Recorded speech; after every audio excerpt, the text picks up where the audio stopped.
안녕하세요. 반갑습니다. 네, 안녕하세요. 반갑습니다. 네. 최근에 부동산 시장에 아파트 가격이 엄청나게 올랐다는 거 모두 알고 계시죠? 네, 그렇죠. 그러다 보니까 고민이 깊어지는 게 뭐냐면은 내가 갖고 있는 기존의 아파트, 보유하고 있는 아파트를 계속 보유를 할지 아니면은 지금 현재 많이 오른 상황이니까 추가적으로 상승 여력이 의문점이 드는 상황에서 확실하게 호재를 갖고 있는 지역, 더 큰 호재를 갖고 있는 지역으로 갈아타는 게 어떻겠냐 라고 하는 것들에 대한 고민을 참 많이 하고 있습니다. 네, 엄청 많이 하시죠. 네. 그러다 보니까 지금 이제 부동산 가격이 너무 많이 올랐고 이걸 이 오른 시점에서 팔고 더 이상 오르지 않는다면 더 좋은 지역에 가서 더 큰 호재에 의해서 더 가격이 더 많이 오를 수 있으니까 더 높은 수익을 얻을 수 있냐 없냐 여부에 고민을 갖고 있는 시점에서 네. 우리 저 꼰대님께서 방송에서 가재울 뉴타운 25평을 갖고 계신 분이 이분이 이제 보유를 해야 될지 매도를 해야 될지를 고민하고 계신 사례를 갖고 네. 저는 일단은 이거를 매도하고 다른 데로 상급지라고 할 수 있는 지역 대표적인 것이 용산인데 용산으로 갈아타라. 그럼 네. 용산에 어디 그리고 얼마의 가격으로 얼마의 실투자 금액으로 갈 수 있는지 네. 이 부분을 조건대님 같은 보유를 해라. 네, 저는 보유죠. 왜 보유를 해야 되는지 예. 또 이 지역이 어떤 호재를 갖고 있고 그 호재에 의해서 얼마 정도의 가격 상승이 예상되는지 요런 거를 서로 비교를 하면서 네. 잘 들어보시면 우리 시청자분들도 이거는 하나의 사례지만은 본인들의 어떤 사례를 이입을 해서 보신다면은 이런 두 가지의 방향에서 시각을 본다면 어떻게 선택하는 것이 가장 현명한 선택인가를 잘 판단할 수 있는 그런 내용이라고 볼 수 있습니다. 그래서 끝까지 시청을 해주시고 그럼 우리 꼰대조님께서 방송한 내용을 먼저 한 1분 30초 정도 보고 그 다음에 얘기를 이어가도록 하겠습니다. 첫 번째로는 이 주변의 개발, 즉 상암 DMC라든지 또 여기 최근에 이 수색역 역세권을 중심으로 해서 이게 역세권 개발된다는 얘기 혹시 들어보셨나요? 예, 알겠습니다. 예, 여기 역세권 개발, 또 예, 역세권 개발이라든지 또 맞은편에 보면은 수색 증산뉴타운이라고 또 신규 아파트가 최근에 막 입주되고 있잖아요, 최근에. 예, 예. 예, 이 신규 아파트들이 또 들어오면서 실제로 신규 아파트들 가격이 많이 뛰니까 이런 이 역세권 개발, 상암, 그리고 신규 아파트의 이 영향이 가재울까지 같이 오면서 가재울에 있는 뉴타운에 있는 단지들도 가격이 같이 동반 상승을 했습니다. 앞으로 조금 더 지금보다 더 비싸질 겁니다. 그 이유가 서울에 예. 지금 신규 아파트가 너무 귀해요. 서울에 공급 부족뿐만 아니라 그러니까 예, 예. 역세권 개발 있잖아요. 네. 이 수색 역세권 개발도 앞으로 2, 3년 안에 본격적으로 진행되거든요. 예, 예. 이 개발하고 같이 맞물리면 가재울 뉴타운도 당연히 추가적으로 상승을 하겠죠. 네네. 그래서 타이밍적으로 봤을 때는 최소한도로 이 수색 역세권 개발이 좀 본격화되는 시기 때까지는 보유하셔도 괜찮아요. 네, 잘 봤습니다. 아, 예. 네, 이제 그러니까 우리 가재울 뉴타운에 있는 자이를 네. 보유해라. 맞습니다. 라는 꼰대조님의 결론이었는데 저는 생각이 좀 달라요. 아, 그러세요? 네. 왜냐하면은 지금 현재 가재울 뉴타운에 있는 25평 아파트가 네. 한 12억 5천만 원 정도 하고요. 그렇죠. 그다음에 수색에 있는 25평 아파트가 한 13억 정도 하거든요. 네. 그럼 이제 한 5천만 원 정도 차이 나는데 네. 입지적으로 보면은 저는 개인적으로 이 수색 증산 뉴타운이 상암에 가깝게 붙어 있고 이거 뭐 내부간선도로라든지 이런 걸로 단절돼 있는 걸로 감안을 한다면 가재울 뉴타운보다 입지가 더 좋을 것 같아요. 네. 그래서 높은 게 당연하다. 그리고 뭐 수색역 역세권 개발이라든지 뭐 상암에 추가적인 건물들이 들어선다면 약간의 호재는 있겠지만 이미 어느 정도 완성 단계가 한 80% 이상은 완성됐기 때문에 충분히 가격은 반영됐다. 오르더라도 상당히 가격 상승은 제한적일 수밖에 없다는 생각을 하거든요. 네. 그래서 지금 이분 같은 경우는 월세를 받고 있거든요. 한 3억 5천에 월 100만 원 정도의 월세를 받고 있는데 그럼 월세 보증금하고 매매 금액 가능한 금액을 빼게 되면은 한 9억 정도가 여기에 투자된 상황이고 네. 월세 100만 원 나오는 거가 자체가 한 1년에 한 소득세까지 빼면 한 1,000만 원. 그 다음에 10년을 내가 더 보유를 한다면 한 1억 정도의 수익은 더 얻을 수 있는 상황이 네. 된단 말이에요. 네. 그래서 가격 상승 플러스 한 2억 정도, 그래서 총 한 3억 정도의 향후 10년간 또는 5년간의 네. 가격 상승을 기대하고 계속 보유하기보다는 이 9억이라는 자본을 지금 현재 같은 9억을 갖고 어디를 살 수 있냐면 저는 이 가격으로 용산을 살 수 있다고 볼 수 있거든요. 그럼 내가 지금 현재는 용산을 갈 수 있지만 네. 용산의 호재가 굉장히 많이 지금 현재 나오고 있는 상황이잖아요. 그렇죠. 랜드마크 건물인 630m 건물도 지구단위 계획 초안대로 하겠다. 용산공원 착공하겠다. 뭐 이런 얘기들이 나오고 있는 상황이라면 네. 지금 가격은 용산에서 다시는 찾아볼 수 없는 지금 현재 가격이 제일 저렴한 용산의 네. 가격이지 않을까 네. 이렇게 생각을 합니다. 그래서 용산을 투자하는 게 더 좋다 이런 네. 생각을 하고 있습니다.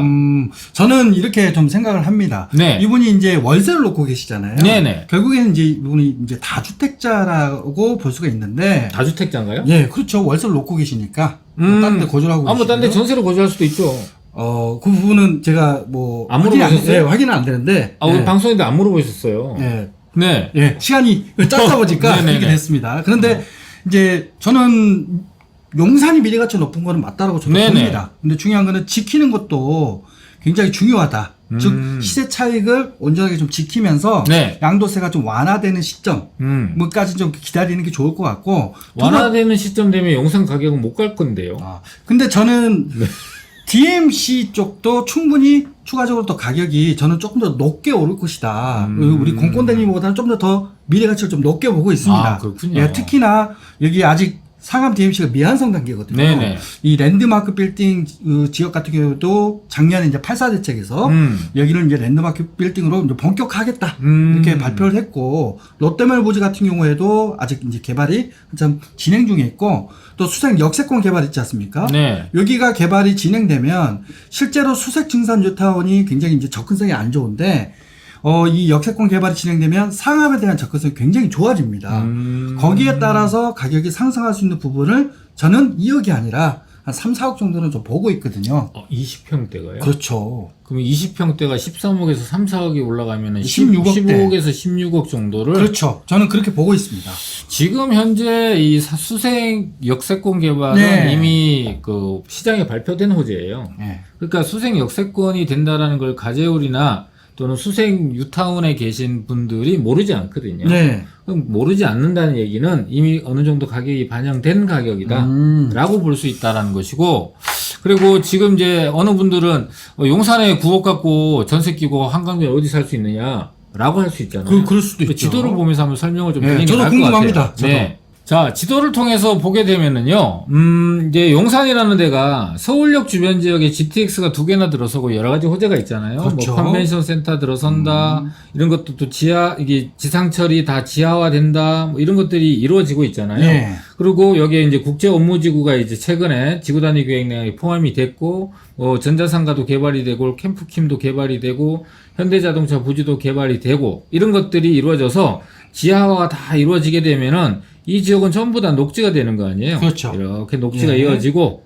또 용산역 앞에서 용산공원까지 녹지가 이어지고, 네. 경의중앙선이 또 녹지가 쭉 연결돼서 이어지고 지하가 된단 말이에요. 네. 이런 일들이 일어나게 되는데, 용산의 가격이 상당히 높습니다, 지금 현재. 그런데 이 한강변에 있는 서부 이천동하고, 그 다음에 동부 이천동은 가격이 지금 10억이 넘는 계획으로만 따져도 10억이 넘어요. 그러니까 그렇죠. 아까 한 9억 정도의 자금을 갖고는 투자할 수 없거든요. 그러면 어디를 봐야 되냐면은 서울역에서 여기 위에 중구나 이제 그 서대문구에 해당되는 요 일대의 아파트들 네. 같은 경우는 지금 전세를 끼고 9억 갖고 취득세까지 내고도 충분히 투자할 수 있는 상황이 되어 있단 말이에요. 여기하고. 네. 그러면 GTX 또는 서울역이 발달하게 되면서 직접적 영향을 받고, 뭐 남대문 시장이나 명동이나 또는 고궁들, 네. 경희궁, 덕수궁 이런 데 갈 수 있잖아요. 그렇죠. 그런 지역에 있는 아파트, 그러니까 초역세권에 있는 아파트들, 그 다음에 서부이천과 동부이천동 사이에 보면은 이렇게 삼각지 지역에 지금 현재는 경의중앙선으로 가려져서 이렇게 있는 지역이 있어요. 여기 지역 같은 경우는 전세 끼고 25평대를 9억으로 살 수 있는 상황이에요. 네. 자, 그러면은 아무리 상암이 좋아진다 하더라도 어떻게 용산의 호재와 비교할 수 있겠느냐? 그래서 용산에 저는 손을 들어주고 싶고, 네. 이게 지금부터 시간이 가면 갈수록 용산은 계속 호재가 터져 나오기 때문에 현재 가격에서 살 수 있다면, 네. 시간이 지난다면 더 높은 가격이니까 살 수가 없게 된다. 이런 측면에서 기회를 이용하셔라. 월세도 중요하지만 자산의 크기가 훨씬 더 커진 다음에 네. 그 자금을 이용해서 월세를 받는 게 진정한 노후 준비가 아닌가 저는 그렇게 생각합니다. 아, 그 말씀도 저는 10분 이해를 하고 네. 공감을 합니다. 아, 그렇군요. 예. 네. 자, 그런데 저는 이제 그 세금적인 측면에서 네. 아까도 말씀드렸다시피 네. 이제 9억 정도는 우리가 이제 정말 이제 비과세를 받는다라는 네. 측면에서 그냥 보증금만 뺐을 때의 금액인데 실제로 이제 세금을 내게 되면은 네네. 뭐 중과가 되면 굉장히 요즘 세금이 많이 크지 그렇습니다. 않습니까? 그래서 이제 다주택자라면 네. 다주택자 이 분들이라면은 요건이 이제 이분이 저는 이제 제가 상담을 한 게 네. 아니니까 다주택자인지 아니면 1주택자인지는 잘 모르는 상황이니까 다주택자라면은 보유를 하면서 이제 가격 상승 플러스 이제 월세 월세. 수입 이렇게 네. 가면 좋을 것 같고 네. 그다음에 1주택자 현재 갖고 있는 주택이 1주택이고 현재 거주는 뭐 전세라든지 임대로 거주를 하고 계시다면 네. 용산으로 갈아타보는지 네. 이런 것들 갈아타는 전략으로 이제 결정을 하시는 게 훨씬 더 좋은 기회다. 네. 기회라는 측면에서 저는 얘기를 했고 우리 꼰대조님은 현재 상황에서 다주택자라는 전제 하에서 보유와 월세를 받는 이런 이제 결론을 내드렸는데 네.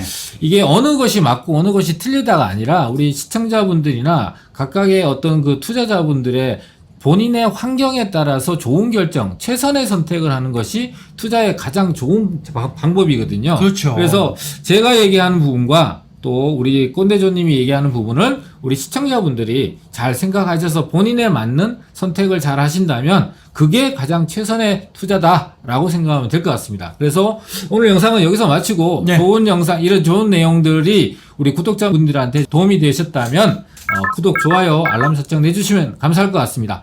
그럼 오늘 영상은 여기서 마치도록 하겠습니다.